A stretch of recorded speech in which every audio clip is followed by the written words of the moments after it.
kita di sini berbagi cerita, berbagi pengalaman. Semoga bisa menjadi referensi, menjadi acuan.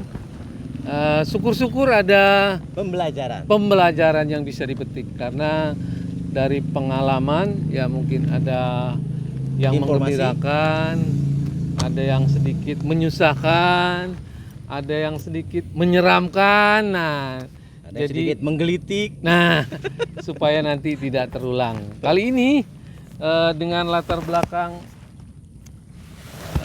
persawahan, ladang yang luas, sawah yang ya belum digarap lagi. Kita akan menceritakan pendakian ke Gunung Papandayan.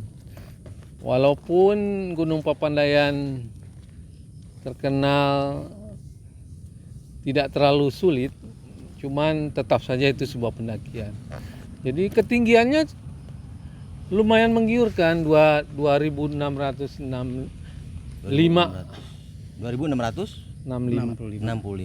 mdpl. Tektok nggak? Bisa, tektok bisa. Teman rata-rata yang kita akan ceritakan, kita bermalam di Pondok Salada. Kalau saya nggak ikut, saya ingin mendengarkan ceritanya. Bagaimana siapa tahu saya juga bisa mengikuti jejak buat referensi kita naik ke situ. Walaupun masih dalam angan-angan. Masih di bawah Papandayan 1000 kalau saya. Ini tipikalnya seperti Tangkuban Perahu ya.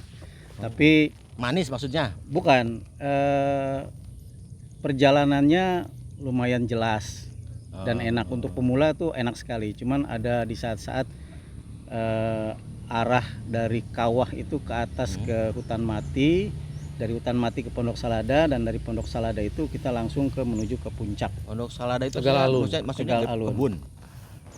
Pondok Salada itu memang ada salada, bumi memang daun salada. Iya. Ya, dia bumi perkemahan. Agak landai dong lo gitu ya. Iya. Dia bagus memang datar. Tuh, referensi landai. Jadi kita sampai di base camp ya, parkiran, memang daerah wisata ya, Pondok Salada Papandayan itu kita jam 5 ya waktu itu ya. Waktu itu jam 5. Jam 5 sore sampai di base camp. Sampai di base camp kita daftar. Memang harganya lumayan karena udah dikelola sama swasta. Jadi nggak seperti gunung-gunung yang lain, walaupun ini pendakiannya nggak terlalu tinggi karena udah dari ketinggian 1600 ya. Berarti tinggal 1000 yang kita naiki. Oh gitu? Iya. Base camp itu udah di ketinggian 1000. Iya. 1600. Karena dari kota Garut tuh kita naik gitu. Cuaca gimana? Bagus nggak? Wah, cuacanya di atas malam-malam tuh dingin sekali. Dingin ya? Nggak hujan tapi ya? Nggak hujan. Bagus. Memang ini gunung yang lumayan lengkap. Jadi ada kawah yang eksotis, ada hutan mati. Hutan mati itu bekas letusan gunung yang dimana begitu banyak pohon terbakar. Jadi siluet pohon itu selalu eksotis. Naik mobil waktu itu trip atau sendiri? Sendiri. Kita bawa mobil sendiri. Setelah daftar kita mulai pendakian mungkin jam 5 lewat lah ya. Jam 5.15. Sisanya tinggal 1000 ya. Waktu itu juga kita ragu untuk mendaki karena udah malam. Tapi posisi jam berapa itu malamnya? Jam 5. 5.15. Ya, kita jam 5.15 itu udah cukup hampir maghrib kan. Nah, nanggung itu ya dia. Menurut security di situ itu jarang yang mendaki sore-sore karena apalagi lewat ada 2 jalan sebetulnya kan. Yang ke arah hutan mati itu ekstrim tanjakannya, pakai tangga begitu. Yang kedua memutar. Camp David. Camp David. Dia memutar lebih jauh. Mungkin 3 kali jaraknya. Cuman dia landai pendakiannya. Jadi kalau pengen landai muter kayak gitu. Iya, Jadi jauh ada sekali. 2 option ya. Nah, 2 option. Yang lebih cepat nanjak, yang landai muter. Kebanyakan untuk pendakian pertama orang-orang yang landai. Dia yang langsung. Luar biasa. Karena ingin terlihat cepat, itu kelihatan. Jadi menariknya di situ. Jadi kita ngelihat, oh itu loh kawah, oh itu loh hutan mati. Jadi kita tertantang untuk melewati daerah situ. Beda pemandangan ya. Iya, view-nya lebih bagus. Oh iya. Jadi karena terlihat dan tertantang, kita langsung booster. Jadi nggak ada vaksin pertama langsung booster gitu. Jadi langsung Ternyata vaksin ketiga. booster itu ada efeknya buat kita. Jadi begitu kita lewat kawah menuju hutan Bati itu udah maghrib lah ya. Nah itu di situ. Nah buat catatan pada saat itu waktu kita mau di base camp itu kita disarankan bareng dengan security.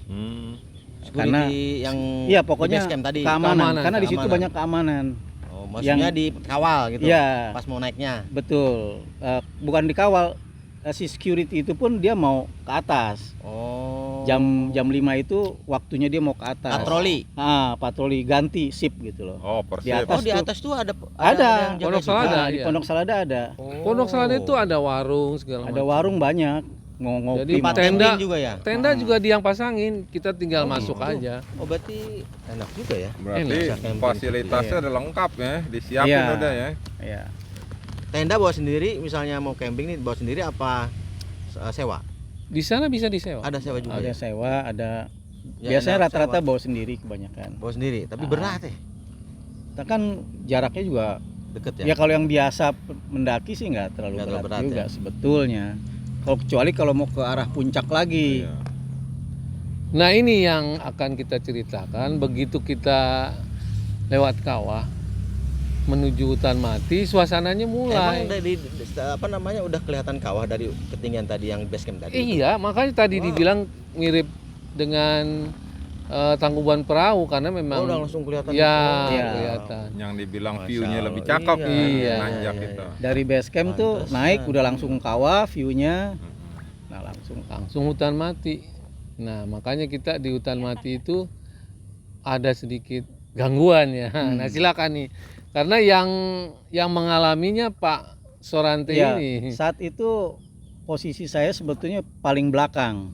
Jadi yang pertama itu security karena dia yang tahu ini, maksudnya dia yang mengawal. Terus kedua waktu itu teman kita almarhum Yusuf. Baru kedua Pak Yose, yang ketiga itu saya, yang keempat Berarti- itu saya. Berarti Bapak- 4 orang. Empat orang Bapak itu paling naik. terakhir. Iya. Oh. Nah saat itu sudah mau maghrib, kira-kira setengah 6, jam 6, mau jam 6 kurang di situ. Itu baru start ya maksudnya. Itu enggak, kalau Udah start dari sampai base Oh, camp itu, sampai Mau hutan mati. iya mau itu hutan mati. udah lewat kawah tuh. oh, Kan dari base camp ke lewat kawah itu kira-kira setengah jaman. Setengah jam. Nah sampai di tangga pertama itu yang mau ke hutan mati, itu kira-kira kita udah maghrib gitu. Maghrib. Nah di situ kita lupa. Pada saat itu biasa kita kan berdoa kan. Nah kita lupa untuk membaca doa. Ternyata walaupun di bawah base camp itu kita udah dikasih tahu jarang yang mendaki di sore hari, Iya. apalagi Pas menjelang maghrib. malam. Karena di hutan mati itu ada sedikit ya semacam sedikit Temaram. iyalah sedikit Ya, apa apalagi di gunung ya. cukup apa ya mistis lah. Mistis. Tapi kita pikir kita biasa kan berangkat Biasa malam naik itu gunung. biasa. Nanti di sana kita camping, langsung besokannya kita langsung ke puncak. Puncak. Biasanya seperti itu. Nah pada saat pendakian di tangga pertama itu, saya itu bawa Ransel. ransel itu yang nggak begitu berat. Tadinya. Saya pikir kok ini seperti Berapa berat kilo sekali. tuh yang Ada biasanya yang ngisi ranselnya? kali itunya. Iya, saya udah ada yang timbang ngisi. tuh kira-kira 7 kilo saya Yang bawa. normalnya. Enggak, kalau normalnya bisa 10 di atas 10 kan. Oh. Nah, ini 7 kilo aja saya pikir ini berat sekali. Ada apa? Terus saya nggak negatif thinking, nggak suzon, jalan aja. Biasa Karena saya yang aja paling gitu. belakang, kok lambat laun saya tertinggal gitu loh. Makin berat. Makin berat, makin jauh. Setiap 2-3 langkah itu saya merasa kok nggak sanggup lagi melangkah. Langsung saya panggil, minta ditungguin. Terus security yang belakang itu menengok kan, dia tunggu. Nah saya tunggu, terus saya komunikasi dengan teman-teman saya, kenapa kok berat sekali? Nah security itu mengambil inisiatif, biar saya yang bawa Pak. Nah, Ranselnya. kita tukeran ransel. Hmm. Security membawa ransel saya membawa ransel security yang nggak ada beratnya gitu. Nggak ada isinya. Dia cuma Iya. tas aja. Iya. Saya selempangin saya tas gitu. Kita jalan. Tapi walaupun begitu, Tetap saya berat. tetap nggak sanggup melangkah gitu loh. Nah disitulah mistisnya. Kemarin ya waktu itu kita Berarti merasa ada yang pengen digendong kali. Enggak, ini kaki. minta gendong. Kaki kayak ada yang megangin apa gimana ya? Nggak ngerti. Di pundak apa di mana waktu itu? Emang waktu itu saya merasa kok kenapa selalu tertinggal gitu. Kok kenapa tertinggal? Kita tunggu tertinggal lagi. Setelah ditukar pun tetap tertinggal gitu. Berat sekali sampai tangga itu kan ada pegangannya kan. Ada pegangannya dari kayu itu. Saya jadi sampai begitu. Sampai Pegangan kayu. aneh, iya. Pegangan Aneh sekali. Terus saya ingat, langsung saya membaca doa. Waktu itu sudah di tengah perjalanan tuh, mau menjelang hutan mati. Karena kalau begini caranya, saya nggak akan bisa nyusul teman-teman gitu loh. Dan itu memperlambat kan. Langsung saya baca-baca, betul-betul saya baca-baca doa, terus saya ambil napas sebentar. Saya betul-betul membaca, sepanjang perjalanan saya membaca-baca itu doa. Jadi langkah saya itu sudah mulai saya atur. enteng. Belum enteng, masih Belum berat. enteng, masih berat. Tapi saya terus baca Baca doa. terus, baca surat-surat yang betul-betul Yang kayak surat hafalan, Al-Falaq, ya. surat An-Nas gitu kan. Qul Surat huwallah, surat perlindungan. Al-Ikhlas gitu. Pokoknya surat-surat yang melindungi gitu. Terus kita naik ke atas. Nah, sampai di hutan mati itu teman-teman udah di hutan mati, cukup lumayan jauh. Nah, saya melangkah pelan-pelan. Nah, begitu menjelang langkah dua pundak terakhir itu langsung hilang beratnya itu. Langsung ringan. Itu saya nggak tahu kenapa seperti itu. Jadi langkah saya itu langsung tek cepet, dan saya bahkan bisa setengah berlari untuk mengejar teman-teman. Nah, disitulah saya merasa mungkin ini penyebabnya. Dan begitu kita kumpul, security itu mengatakan ya kita harus tetap bersatu, berkumpul, karena di sini cukup angker, dia bilang. Banyak Jadi jangan mecah, banyak berarti jangan berpisah. banyak mistisnya di sini. Nah, disitulah kita harus betul-betul rendah hati. Mungkin pada saat kita mendaki itu Tanpa doa. nah tanpa doa pertama, dan kita Merasa, juga merasa wah, Karena iya, ini biasa, kita saya pasti merasa mampu ini gitu di bawah 2 jam. Iya. Pendakian Yang di kedua, bawah pas 2 jam. maghrib. jadi iya Nah, betul. itu pas maghrib perawan. ada rasa yang Betul. merasa lah gitu Iya, ya. iya. Bahwa saya tuh orang udah biasa kok gitu kan. Iya, Padahal dan udah nggak dan boleh. itu yang harus kita Kontrol. betul-betul persiapkan. Pertama, kita baca doa. Kedua, kita jangan merasa sombong bahwa mentang-mentang pendakian ini nggak terlalu berat, bahkan mungkin nggak terlalu lama. Itu juga membuat kita mungkin Menjadi berat tadi. Iya. Makanya Barangkali. diuji nih, katanya mungkin kata yang ada di sana kali ya. Nih katanya sanggup nih kurang dari 2 jam, coba deh beratin. Nah, di hutan mati itu juga kita punya pengalaman Iya, kan. jadi Itu Memang- namanya emang hutan mati. iya karena Kayak pohonnya baru banget. karena pohonnya mati karena Baru banget, Mbak, ininya. kena hawa panas waktu ada letusan. Oh. Jadi pohon itu tinggal cabang-cabangnya doang. Ranting-rantingnya Udah nggak ada doang. daun Nah. ya.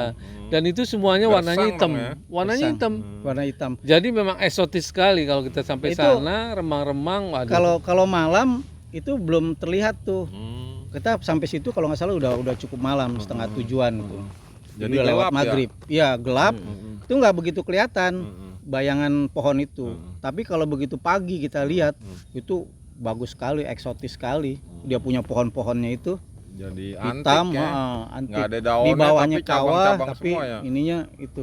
Dan saat itu kita sempat nyasar itu kan. Iya. Di hutan mati. Jadi iya, Hutan mati. kita walaupun kita diantar. Memang dia banyak percabangan dan semuanya menuju ke Pondok Salada sih sebenarnya. Cuman bagi yang kita waktu itu memang pertama kali kan.